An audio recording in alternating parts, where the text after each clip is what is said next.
రట్క బులెటిన్లో మరో breaking news చూస్తున్నాము. అసలు వరంగల్ ఎంజీఎం హాస్పిటల్లో ఏం జరుగుతోంది? రోగులకు చికిత్సకు బదులు ఎలుకలు, కుక్కలను పెంచుతున్నారా? ఎవరైనా అనారోగ్యంతోనో యాక్సిడెంట్లో గాయాలై చికిత్స పొందుతూనో చనిపోవడం చూస్తూ ఉంటాం. కానీ ఇక్కడ మాత్రం ఎలుకలు, కుక్కల దాడిలో ప్రాణాలు కోల్పోతున్నారు అక్కడి పేషెంట్స్. అయితే దీన్ని విస్మయానికి గురి చేస్తోంది. సరిగ్గా 2 ఏళ్ల క్రితం ఎలుకల దాడిలో ఓ రోగి ప్రాణాలు కోల్పోవటం కలకలం రేపింది. ఇప్పుడు మళ్ళీ కుక్కల దాడిలో కళ్ళు కూడా తెరవని పసికందు చనిపోయింది. పేరుకే పెద్ద హాస్పిటల్, పేరు గొప్ప ఊరు దిప్ప అన్న రీతిగా తయారైంది ఆ హాస్పిటల్. ఇప్పటికే ఈ హాస్పిటల్ పై చాలా ఆరోపణలు ఉన్నాయి. రోగులను పట్టించుకోరని, మృతదేహాలకు కూడా రక్షణ కొరవడిందన్న విమర్శలు ఉన్నాయి.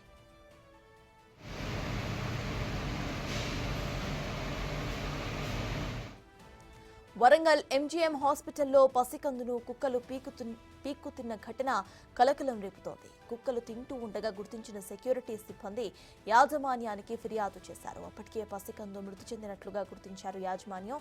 శిశువు బాడీని పోస్ట్మార్టంకి తరలించారు. అయితే బతికున్న శిశువును చంపి తిన్నాయా లేక పసికందు శవాన్ని ఎవరైనా పడేశారా అనే కోణంలో పోలీసులు దర్యాప్తు చేస్తున్నారు.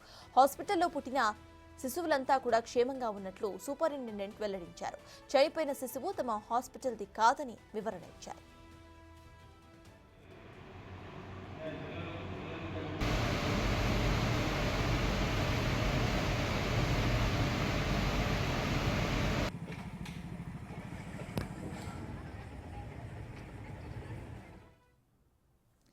ఇదే అంశంపై పూర్తి డీటెయిల్స్ మా ప్రతినిధి వేణు వరంగల్ నుండి లైవ్ లో అందించడానికి సిద్ధంగా ఉన్నారు. వేణు, చెప్పండి, ప్రెసెంట్ హాస్పిటల్లో అసలు హైజీన్ ఫెసిలిటీస్ కానివ్వండి, లేకపోతే అక్కడ ఫెసిలిటీస్ ఎలా ఉన్నాయి, అక్కడ అధికారులు ఏమంటున్నారు?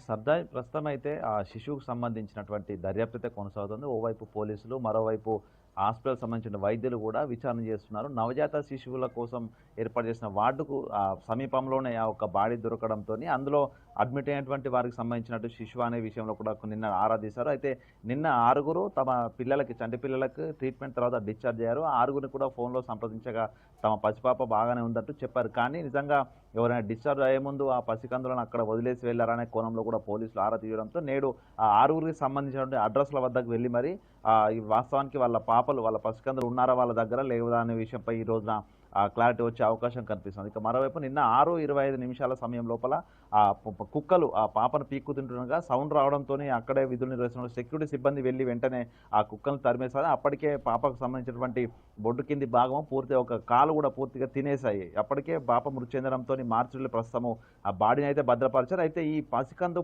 పేరెంట్స్ ఎవరనే దానిపైనే ప్రస్తుతం ఒక సంక్లిష్టత నెలకొంది. దీనిపై ఆసుపత్రికి సంబంధించి అందులో అడ్మిట్ అయిన వాళ్ళకి సంబంధించిన పాప కాదంటూ ఆసుపత్రి సూపరింటెండెంట్ వివరణ ఇచ్చే ప్రయత్నం చేసినప్పటికీ కూడా ఆసుపత్రి లోపలికి పూర్తిగా కాంపౌండ్ వాల్ ఉంటుంది. దాని లోపల బయట నుంచి పసికందు తీసుకొచ్చే అవకాశం లేదు. ఒకవేళ కుక్కలు కనుక బయట నుంచి తీసుకొస్తే ఆ చుట్టుపక్కల కూడా పసికందు ఉండే అవసరం లేదు. ఆ సమయం అక్కడ ఉండాల్సిన పరిస్థితులు కూడా లేవు. అంటే ఈ పాప ఎంజిఎంలో నుంచే బయటికి కుక్కలు లాక్కొచ్చేటువంటి ఒక వర్షన కూడా వినిపిస్తుంది. ఏదేమైనా కూడా కొంత యాజమాన్యం అయితే కొంత గోప్యత అయితే పాటిస్తుంది. ఈ రోజున ఆ సీసీ కెమెరాలు అన్ని కూడా పూర్తిగా ఎంజిఎం పరిసర ప్రాంతాల్లో సీసీ కెమెరాలు అన్నింటినీ కూడా విశ్లేషించిన తర్వాత డెడ్ బాడీయా లేకపోతే నిజంగా బతికున్న పాపనే కుక్కలు తీసుకొచ్చాయా, ఎక్కడి నుంచి వచ్చిందనే దానిపై క్లారిటీ వచ్చే అవకాశం అయితే కనిపిస్తోంది. మొత్తానికి యాజమాన్యం, హాస్పిటల్ యాజమాన్యం సైలెన్స్ పాటిస్తున్నప్పుడు కూడా పోలీసులు దీన్ని ఛాలెంజ్గా తీసుకున్నారు. ఎందుకంటే పోయిన 2 ఏళ్ల క్రితమే అక్కడ ఎలుకల కొరక రోగి చనిపోవడం, కుక్కలు తిరగడం, పాములు కూడా ఎంజిఎం వార్డు లోపల వెళ్ళడం కూడా పూర్తి స్థాయి లోపల ఎన్నో ఆరోపణలు వెలువెత్తున్నాయి. గత వారం రోజుల క్రితమే కలెక్టర్తో పాటు స్థానిక ఎమ్మెల్యే కూడా పరిశీలించి పూర్తి స్థాయి లోపల అన్ని సౌకర్యాలు ఉంచాలని చెప్పినప్పుడు కూడా ఇట్లాంటి పరిస్థితులు కుక్కలు ఏకంగా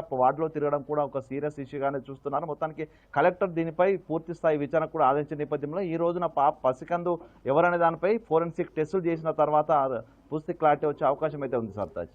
రైట్, థ్యాంక్ యూ వేణు.